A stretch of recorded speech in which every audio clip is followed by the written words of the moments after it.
In this video, I'm going to show you how to alter the resuscitation status for a patient.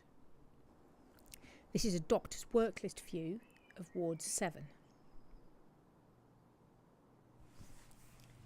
You can see that resuscitation status is one of the available columns in the work list,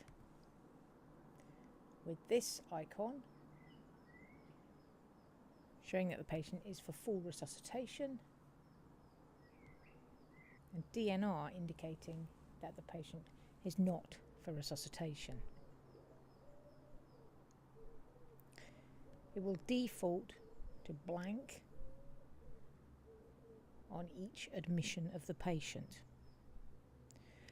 For the time being, the Trust wishes to keep the documentation for the decision making around DNA CPR on paper, i.e. the current purple forms. And therefore all that will be recorded in eCare is the resuscitation status, as well as on the work list and whiteboard views. Resuscitation status is also visible in the banner bar for the patient. This blue banner that appears across the top of the screen whenever you're in the patient's record. Here, for example, we see the patient is for full resuscitation. But this patient, for example, does not have their resuscitation status entered yet. In order to do this, I will click on Request and Care Plans, and then Add.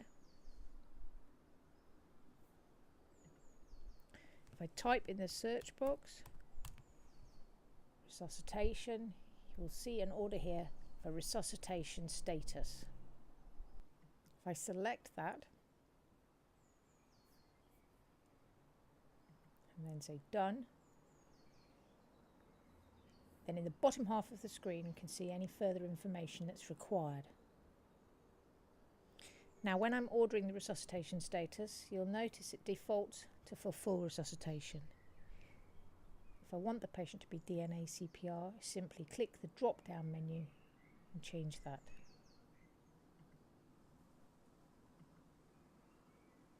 There's a box to record whether I've given any information to the patient. I can then sign the order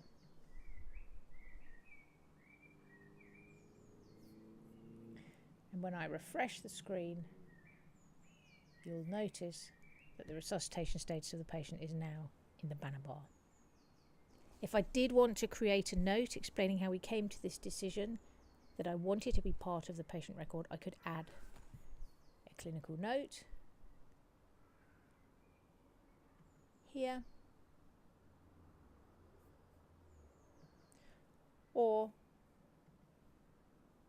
I could create a progress note in the usual way from the clinician workflow. If I wanted to change from full resuscitation to do not resuscitate, I would repeat that procedure. So I go to Request and Care Plans, Add, Resuscitation Status,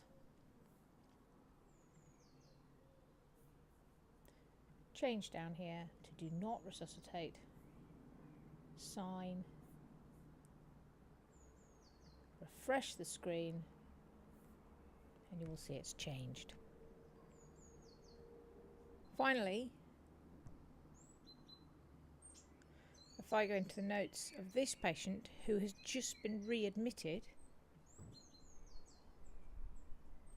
when I open the notes, you'll see that I get an alert telling me that this patient had a previous resuscitation status of not for resuscitation, and it's prompting me to consider their resus status this time.